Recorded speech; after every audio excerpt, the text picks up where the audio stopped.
This is Aaron Golub, host of the Blind Ambition podcast.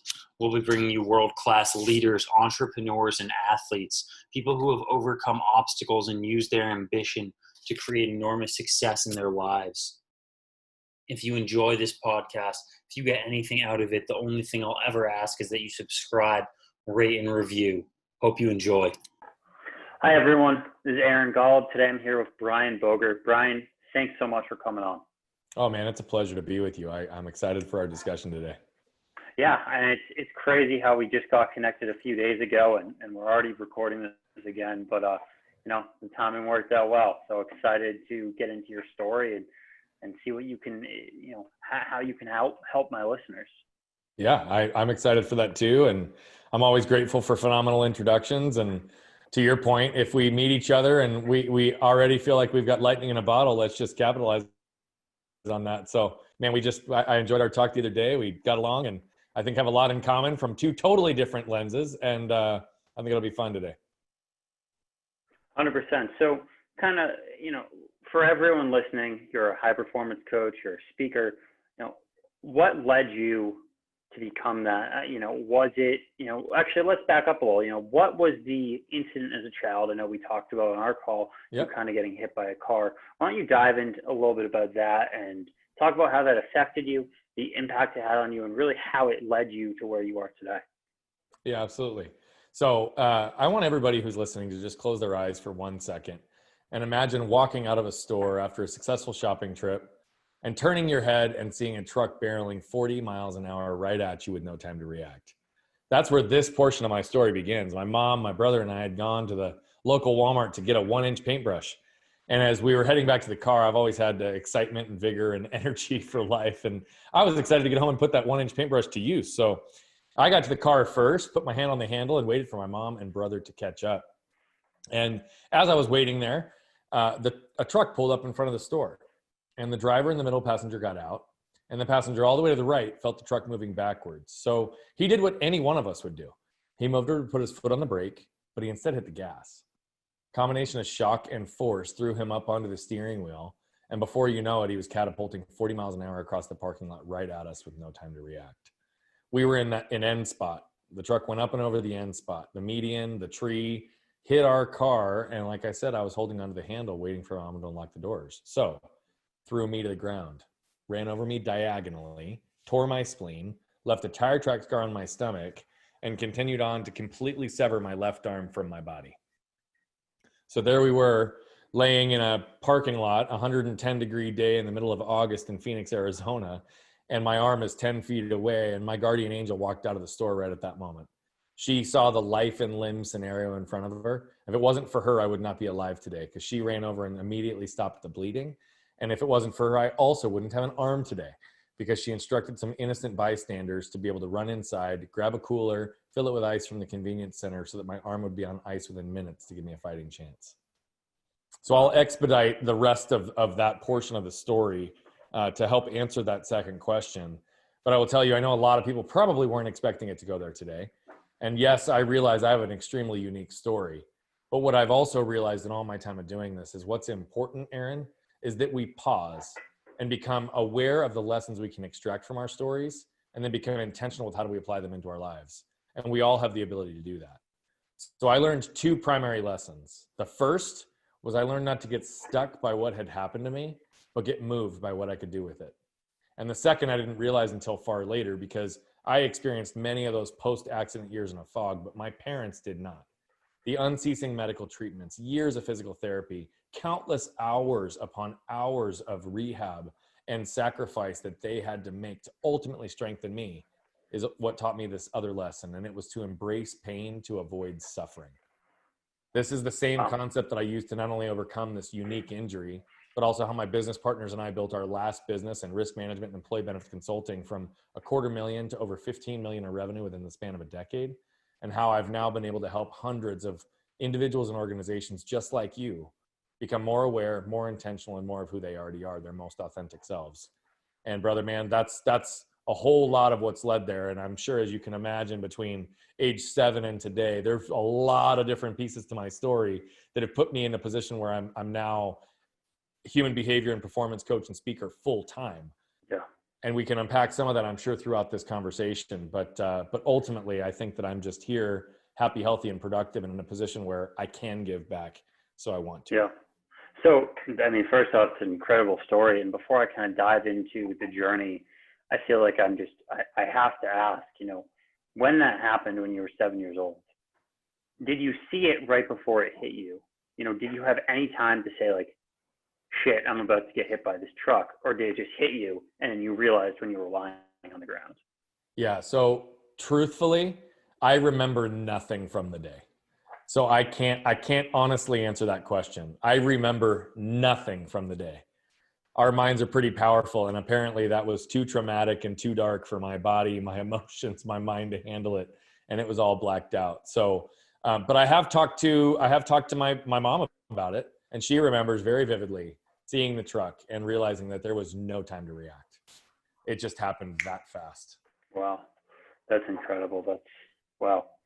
And so, going from there, as a kid, did you struggle with, I would say a lot of things, whether it be confidence, whether it be the ambitious personality that you now have? What was the struggle like in the years to come? Because I'm sure it was hard, as most people know, once you have a feeling like that, especially at that age, it takes a while to realize that this happened for a reason. What was your initial thoughts?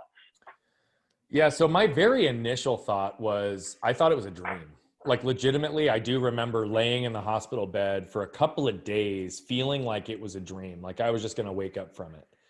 And then that was immediately followed by feeling sorry for myself, right? And why me? And why would this happen to me? And right, the kind of common thoughts.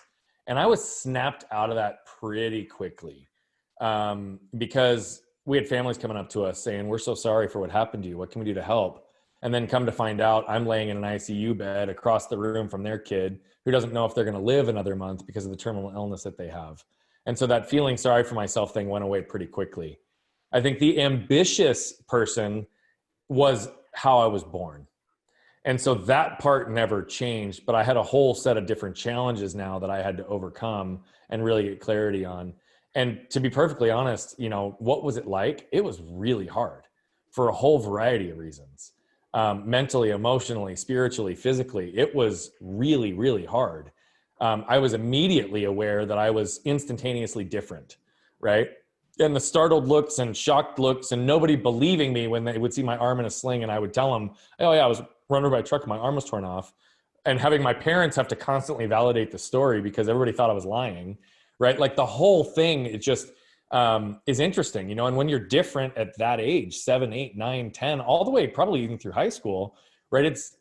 Kids are threatened by what's different as well. And I got teased a lot, right? I got bullied, I got teased. I was always an outsider. And so frankly, that caused me to create a pretty crusty exterior, and really be able to show to the world that I could break the expectations or boundaries that people were setting upon me. Because 9 times out of 10, people just assumed I couldn't. Even if it had nothing to do with the use of my body, it had something to do with the use of my mind. They just assumed because I had some physical challenges that I wouldn't be able to handle that either. And so I just was on a mission to constantly demonstrate that this wasn't going to hold me back. But probably to the default, to the point that I created an external narrative that I was okay, that I was good, that I didn't need anybody's help. And that ended up biting me in the butt later. That's incredible. What really do you think helped push you forward when you were a kid or a teenager? Was there someone there who was a mentor to you, or was it just always that internal drive that you wanted to achieve what everyone else thought was impossible? So I think that there's a lot of it that really is just organic in nature into who I was. But I will tell you that that's not to suggest that there weren't days that I just wanted to give up.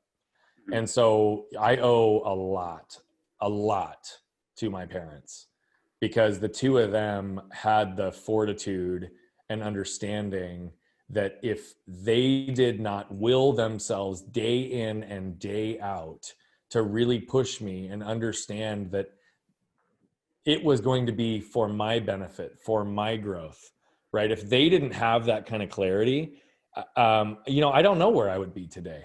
Because again, the drive that I have, the ambition that I have, that's not new. That wasn't something that happened as a result of the accident. The accident gave me perspective.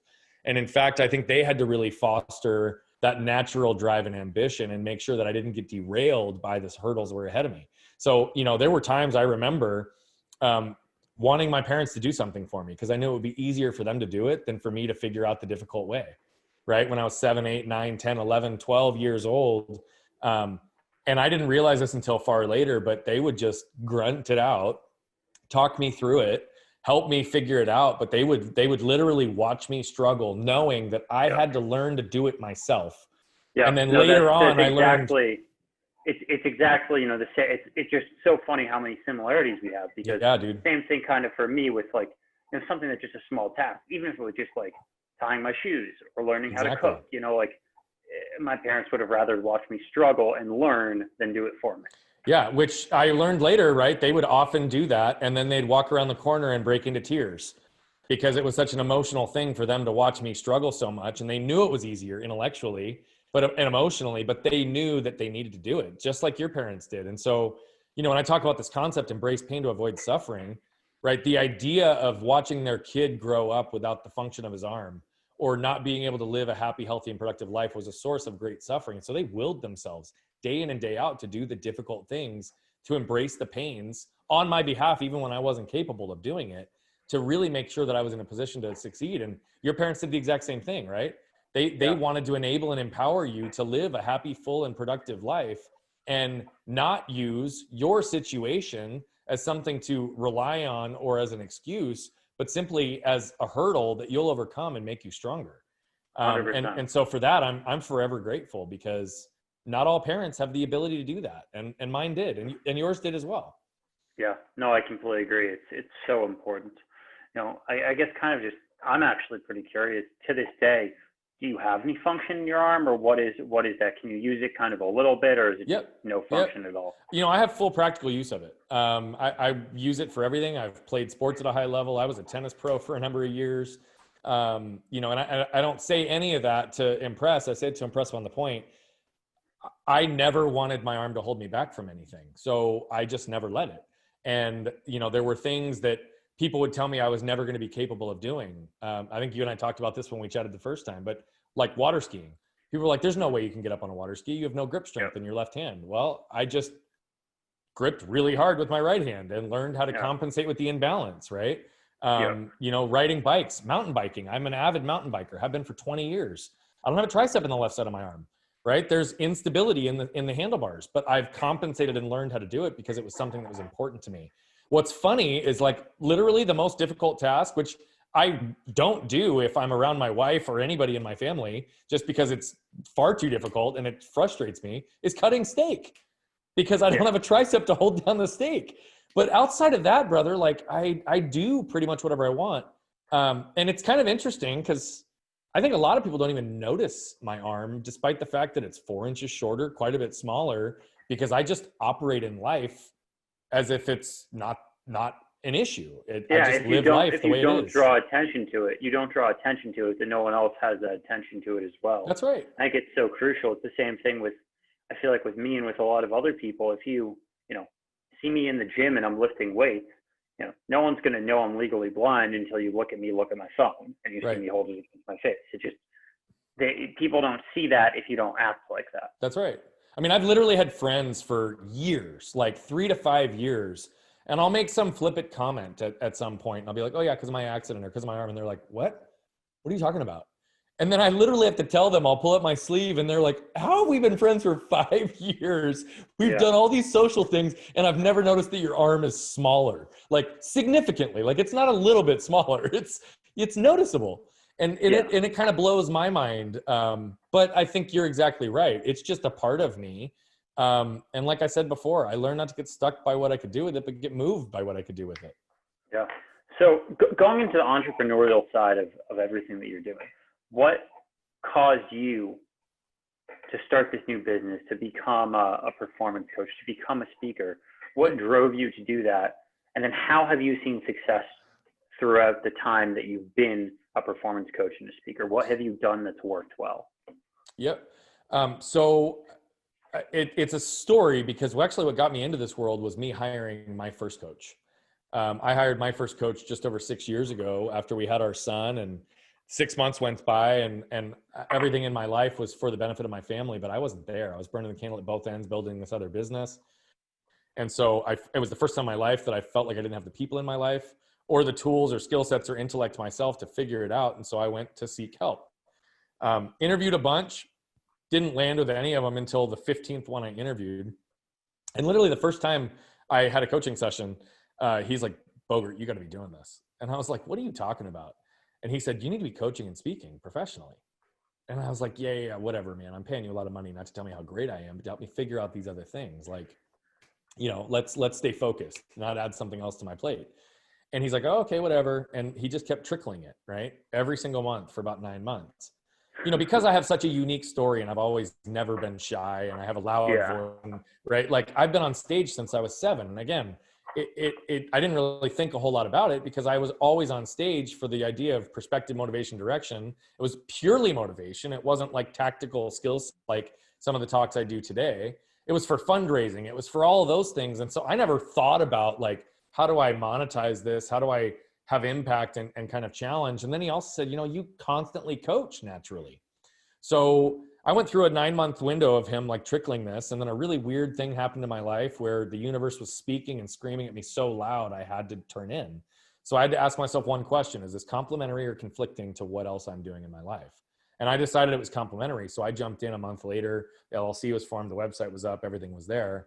And I was just humbled by the response because speaking and coaching opportunities just started coming my way. And that's not in any way to suggest that it's easy. And it wasn't something that I was even thinking was going to become a full-time 100% focus. But over the course of the next 4 years, the more I did it, the more I wanted to do it. And I found myself having to cap the number of speaking opportunities and cap the number of coaching opportunities just because the demands of our other business were so great. And we were having kids and like growing life, and it just wasn't the primary focus. Yeah. And about a year ago, my wife said to me, I had some other health issues that had gone on in my life that really kind of rattled me. And she said, I think you allowed fear to enter into your world in a way I've never seen. She said, I think you've convinced yourself that we need this other business, your insurance business, that we need the money, the status, the prestige, the comfort, the freedom that has been provided. And she said, but I'm here to tell you that we don't. And she said, I know that you're barely scratching the surface of your potential and the impact you want to have on this world. And you're dying a little bit inside every day. You're not actually helping people, but you're focusing on building an insurance business. And you know what? She threw a dart and hit the bullseye and was spot on. And so over the course of, the following year, we transitioned it. But I'll tell you, like for me, you talked about what are some of the things that I've gained from it. My wins are other people's wins. It's like the least ego-driven thing I've ever done. Yeah. Because I'm literally getting to help other people win. When they win, when they have breakthroughs, when they see behavioral patterns that have kept them stuck, and all of a sudden they change their trajectory, that is unbelievably freeing and joyous for me to witness. I get great joy in reducing the suffering for others, because when the suffering is reduced, when we get clarity on what's important, right, that's when we start to see the door crack to perspective, motivation, and direction. That's when joy, freedom, and fulfillment come back into people's lives. And, to be able to see very high performers who earn multiple 6 figures, often 7 figures, right, that on the surface appear like everything is good, but they're miserable inside. And to be able to be a part of their journey, to bring those things back into their life, to establish their relationships potentially into a healthier place, or give them the courage, frankly, to move on from it, to see their businesses start to grow in a way that's meaningful, to see them create the experiences and intentionality around things that they've always enjoyed but never committed the time to because the world told them that they shouldn't, right? When I see those types of things happen and I see exponential growth, like that's why I'm doing what I'm doing. Because I genuinely believe that the ripple effect of giving people joy, freedom, and fulfillment and allowing them to go live their best lives, to really chase their potential and to witness it happening real time, like there's no greater joy that I can experience other than being with my wife and kids, right? Like, and watching those same things translate for them. So the more I've done it, the more I've turned into there. And, I think you and I talked on Friday. I mean, I've got a mission at this point. I want to impact 1 billion people over the next 25 years. And I know that sounds like a crazy, audacious goal, but it's going to be one person at a time. It's going to be one event at a time, one speaking opportunity at a time. right? And there's going to be a compound effect over that over the next 25 years. Man, that's probably one of the greatest things I can imagine committing my life to. I love that. That's incredible. You know, you kind of mentioned where you want to go, and I love that. What are kind of the steps in your head that you've either, you know, started to take or you're thinking of taking to be able to get to that point, to have that platform, to impact that amount of people? Is there a plan in place, or is it kind of, you know, you set your goals and you hit the small targets and they build up to that larger goal in the future? So it's kind of a combination of both. I mean, I've got some really big audacious things that are in the works. And then I have, you know, the small, more tactical pieces that kind of drive towards those audacious pieces. You know, I'm big on beginning with the end in mind and dying empty. That's Aeneas Williams. That's one of my favorite quotes of his: begin with the end in mind and die empty. So I know what I want to do over the next 25, 30 years professionally. I have a vision for how that will be accomplished. But then I have to break that down into, you know, a 3 to 5 year vision, into an annual theme, into a quarterly emphasis, and all the way down into daily disciplines that I can have wins on a regular and consistent basis. Because we know definitively those big audacious things don't happen without relentless consistency towards the small things that compound over time. And so the answer is yes, I have plans, but I think at the end of the day, what I'm solely focused on right now is two things. One is internally and intrinsically, I have committed all of myself to raising my higher level of consciousness and mastering that. Because when I do that, when I turn into my meditative state, when I turn into my ability to raise my level of consciousness, I get to tap into the universal energy that exists. My flow state and my impact goes up exponentially. I've realized that over time. And so really it was 3 months ago that I decided this is the area that I have to perfect. Now there's other things, right? Physically and spiritually and emotionally that I work on. But I truly believe that if I get that piece pinned down and mastered, that it's going to unlock everything else. And I've started to witness some of the results of that. And the second is, and this is external, I focus almost 100% of my energy onto relationships, value, and impact. If I can build quality relationships. That's something major that I know connected with on Friday. Yeah, 100%. I remember you asked me a question. You're like, how do you balance everything that you're doing? And my answer to you was just, well, I get that question all the time and I hate it because I don't wake up saying, how can I get a new client? How can I land a new event? How can I do this? I say, how can I build 3 new relationships today? And that's right. Kind of that's when I feel like we just clicked. Yeah, 100%. I mean, when you focus on building relationships and adding value to those relationships, right, that immediately has impact. And so I'm, you know, there's a combination of coaching, our coaching programs, our coaching courses, and speaking, whether that be on live stages, virtual stages, podcasts, whatever, that are going to all contribute towards that billion number, right? And it's not going to be one-to-one. And 99.9% of the people that I'll impact in my life will never pay me $1. And so I'm just legitimately focused on relationships, value, and impact. And since I transitioned out of my other business, since I executed the buy sell and have been 100% focused here, I have the autonomy to do that more so than I ever have in my life. And I've always believed in it. I've always believed that if I can be who I am authentically at the core, externally in everything I do, and I can focus on those things, that everything else will take care of itself. And I can tell you, since I've transitioned into full-time coaching, I'm happier, I'm more fulfilled, I'm more free, and I feel more like myself than I ever have in my entire life.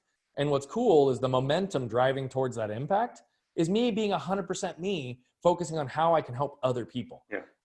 So that's the loose plan, but that gets backfilled obviously with tactics and strategies all the way throughout the process. And we'll have to pivot and change if something works or doesn't work.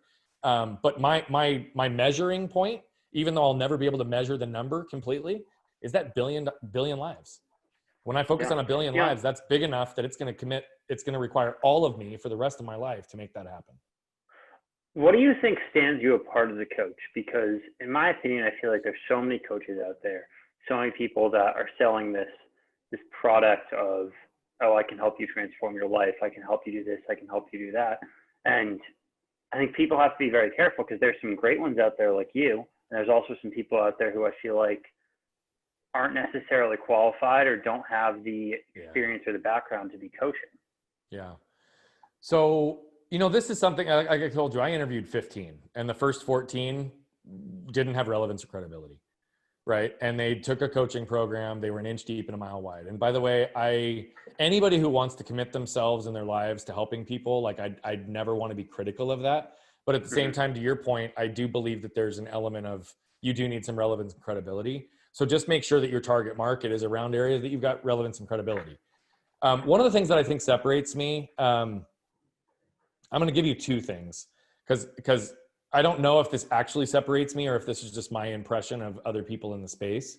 But I feel like there's a lot of coaches that really use a lot of the negative emotions, fear, shame, worth, to create separation and highlight deficiencies in people's lives as a tactic to drive them into their programs and as a tactic to sell them products, right? To fix their lives or kind of level them up or do those things.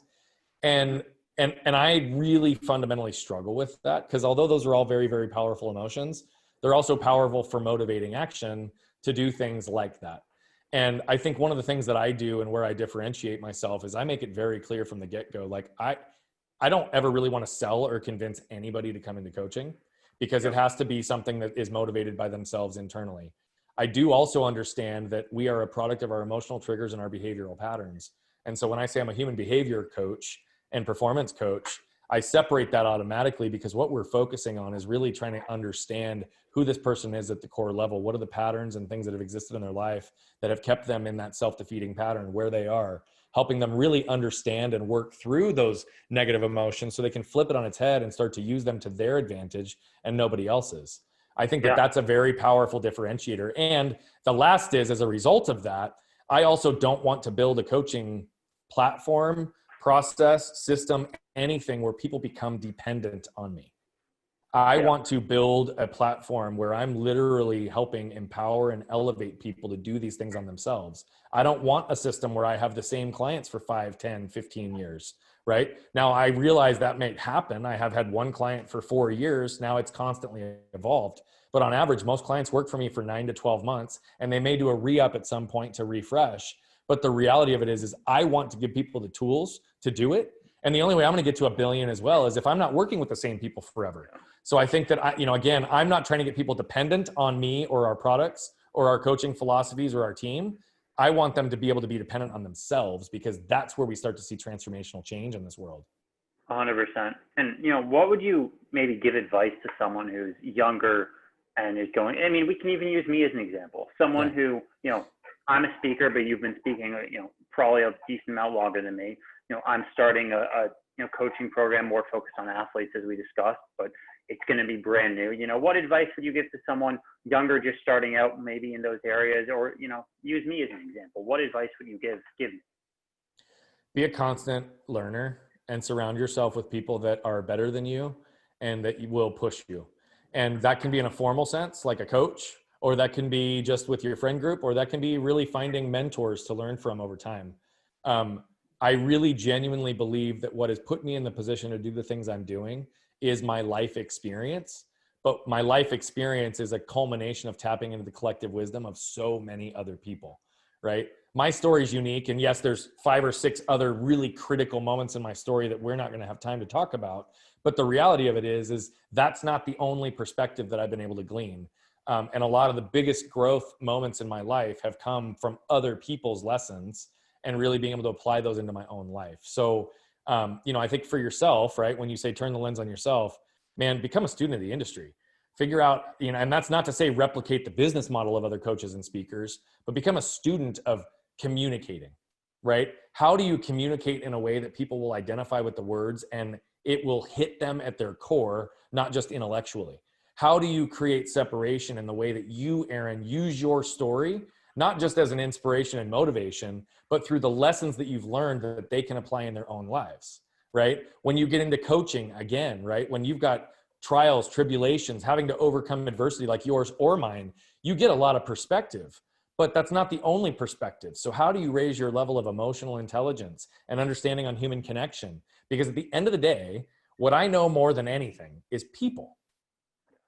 Right? I know bits and pieces of a whole variety of different businesses, but if you surround yourself with people who make you better, you open yourself to learn and receive those lessons from those people, what you're really doing is you're surrounding and learning people. One of my favorite quotes is, the only difference between who you are today and who you'll be in 5 years is in the people that you meet and the books that you read.